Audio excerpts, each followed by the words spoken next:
The reason I came to the firm was I was involved in an automobile accident in January of 16.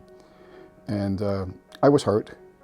Not right away, but it was a front impact, and I swung forward and hit my head, and I hurt my back and my neck. So when I met my attorney, it was instant.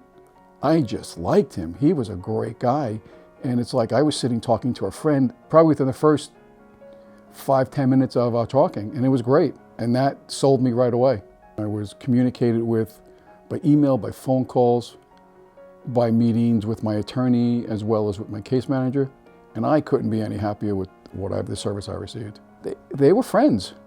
They cared about what I needed to do from my appointments and everything else, and the follow-up. You can't ask for better. You really can't. If you have an issue with an accident or so, whatever your needs are from the firm, they will complete it for you. And I think the word would be expectations, and they are high. They are high from them, they were high for me, and they surpassed everything I would wanted them to do. I would recommend this firm to anybody who needed an attorney, because you're going to walk in the door here, you're going to feel welcomed, you're going to feel like you're visiting a friend, and they will do the best they can for you. And I believe not even the best, they will go overboard, and you'll be satisfied with the final results. I mean, what more can you ask for?